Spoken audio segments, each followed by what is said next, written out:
Hi besties, you're welcome to my channel. It's Reality Pearl here. Thanks for joining me yet again for the review of the all-new Real Housewives of Johannesburg Season 3. Yes, it's finally here and I can't wait to dive in, okay? But before we do that, please don't hesitate to subscribe to my channel. On this channel, I do reviews of my favorite reality shows with a lot of laughter, positivity, and a little bit of shade too. Also turn on the notification to get notified every time I post a new video. Okay, now that I have that out of the way, it's time, okay? This is Real Housewives of Johannesburg Season 3, Episode 1. Oh my god, I've waited a long time to say that. The show started with a little recap of the last season. We saw a little bit of Lebo and her husband. We saw a little bit of, the last reunion with Lebo again and Lethabo digging it out. First of all, the taglines. I feel the taglines are okay. Personally, I don't really place so much emphasis on the taglines. Once in a while, I hear one that I really like. I like the one about running to the bank, though. I like that one. I don't know if anybody has a problem with the taglines. If you do, just let me know in the comment section, okay? First person we saw was Lebo and her brother. Now she's in her own home. She's living the life of a single woman, of course. They talked about what happened in her marriage and, the divorce. They were talking, but they were not really talking, if you know what I mean. But one thing she said in her confessional was that she was definitely abused. She said physically, emotionally, financially, you name it. She said in her confessional that currently she's dating men of her age, okay? She said old men can be tiring. Lebo is subtly shading her ex, okay? All true, actually. All true. She was shading the guy at one point or the other. At one point she said it's important to know the kind of person that raised the person you're with, okay? She was like, be sure they are not up at night flying like witches. Again, shady. Yeah, they talked about her divorce, how she managed to cope with it. Basically, her brother said she just started buying things, buying Benz and whatever else she bought. Lebo said she felt like dark cloud was over her. She actually said maybe her ex gave her a love potion. I don't know what she really meant by that. Maybe it's just a metaphor.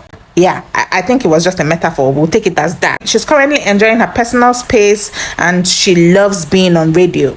Moving forward, we saw Lethabo. She welcomed us with a song and her new body. That new body, baby! She said she has everything, is remaining the king. Where is the king? I don't know if she's really serious about that or not. Moving on, she had a meeting with her team. She was so emotional, when she saw her brand logo on her tee. And I feel like, that's something that everyone who works hard has to feel. You have that moment of joy and pride, that I did this. She has a tea brand now. Good for her. I'm happy for her. But I'm wondering, what kind of tea is that? Is it just like the regular green tea or black tea? What kind of tea is that? I just hope it's not for weight loss, okay? Because that would be a bad move, okay? No, she just spent time and money manufacturing this body, sculpting this body. Moving forward, Lebo and Lethabo met up. These two in their first season, I was really confused by them. I don't know, for some reason, I felt they looked alike. I really felt they looked alike. And their names too. I was like, This meeting actually was just a strategic meeting, if you ask me. They were just trying to feel each other out, to know where they stand with each other. Since they're the only two from the previous season, I think they were just trying to be strategic about the kind of alliances that they would have. Lethabo asked Lebo, how do you feel about me now? Lebo was like, to be honest, I don't feel anything. She was like, she used to think that when next she sees Lethabo, that she would beat her up. I'm like, girl, first of all, you can't even beat her, okay? Secondly, I think that it's not true that they're just meeting themselves for the first time since their last reunion. Yeah, I don't believe that, okay? Because they're like in the same industry, okay? And I know that they've been... Lebo was like, so what are we now? What are we, care? Like... That's the kind of thing that girls say when they with a new guy. What are we now? We are nothing but pencils in the hands of the creator. So yeah, that's how it sounded. She made the joke out of it. But one thing is sure, she didn't answer that question. At the end of the day, Lebo felt like they would need to take baby steps with each other. She actually said fetal steps, which is like no steps at all, okay? Personally, I didn't see any real discussions. I felt like they were just, I don't know what they were doing, okay? They were just vibing, right? That's the word. They weren't really talking, and I really expected that they would try to trash it out, whatever issues they had, because obviously from the past season, they had a lot of issues to talk about. Yeah, I really thought that they were going to address those issues and try to move past it, but I didn't see that happening. Moving forward, next person we saw was Nicole. A few of them, I misread them. Nicole, I thought she was married, but actually in her introduction, she said she's separated from her child's father. She went on to say like, she had the luxury lifestyle, okay? She said her daily routine was, having lunches with friends in some exotic place, stuff like that. That was while she was with him. He was really wealthy, okay? And I assume that if he introduced her to that lifestyle, then he should also try to sustain that lifestyle for her, don't you think? Yeah, but it didn't sound like that, okay? I'm not saying she's poor now, but obviously things are not the way they used to be, okay? She had some conversations with her mom. Her mom was like basically asking her what was her role in the breakup of her marriage. She told her mom, it was not a perfect marriage. Of course, no marriage is perfect, but she was like, she really covered a lot. Sometimes she would have to cry in the room and clean her eyes and come out, and all of that, which is what most women do, okay? Take it in silence and try to work on it. Her mom asked her, so why did you stay for so long if you had to endure, most of it? She said she would rather cry rich than laugh poor. I'm just kidding. She said at some point it dawned on her that she had given up a lot to be in the relationship, and she said this was after she put to bed. She was like, yes, he was taking care of me, but at what cost? This sounds similar to something that Davido's baby mama Sophia talked about the other day. Her mom sounded like she was still holding out hope for them. She asked what is she going to do differently, assuming they get back together. But Nicole said she doesn't even see her ex in that way. She said it's done. The door is closed, done and dusted. She's a single woman now with a child. It's like she's exploring, okay, because she's now dating and trying to, see what it means to be out there in the dating world. It is hard, girl. First of all, dating as a single mother is not easy. Nicole also said she was separated, but I was surprised when she said she was single, because I'm like, okay, you can only be single if you're divorced. If you're separated, then you can't be single. But you know what? I'm not just going to bother my pretty head over that, okay? If she says she's separated, she's divorced, she's single, whatever it is. Moving forward, Kea. I think I like Kea. And I think it's because I feel she looks like Angel from Big Brother Naija. I think she looks like her. Now, Kea is another person that I read wrong. She said she's been married for 9 years, owns a chain of pharmacies with her husband, even though she has taken a more motherly role now. She said she was there right from the beginning, cheering her husband on and helping him build, whatever they have now. She said she's still married legally, but emotionally, they are not together. Is it an open marriage then? She said when she was pregnant with her third child, on her anniversary dinner that she planned, her husband asked her for a divorce. Her husband suggested it as if he was doing her a favor. He said, since you're not happy, how about we get a divorce? Just like that. Said she was not even expecting it. How does this suggest a divorce as a way of helping her out? I think he was just trying to get out. She's now running her own business and taking care of her kids with the help of her sister, not her husband, okay? Even though she has, in quotes, husband, she doesn't have a husband. Even though she has a partner, she doesn't have a partner. So just because he checked out of the marriage, doesn't mean he should also check out on his children. I don't get it. I don't get it. This question needs to be asked. Why are you still married on paper? What's keeping you guys together and even living together? I'm just saying, that's what you said, right? It's definitely not the kids, because he's not there for them. Is it that he's there or he's not there? Jesus, take the wheel. There's an event to look forward to. Nicole is planning this event for the ladies. I think she called it Flower Tree, but it's also her birthday. Moving forward, Mamus. We already know who Mamus is. I don't think there's anything new she told us in her introduction. So yeah, you guys go and watch my introduction video if you haven't watched it yet. We saw her doing a podcast with her husband, happily married and in love. She said it in a different way, okay? But we get it, okay? We get it, Mamus. You're happily married. Moving forward. She said she works as an HR manager in her adopted parents' church stroke NGO, whatever you want to call it.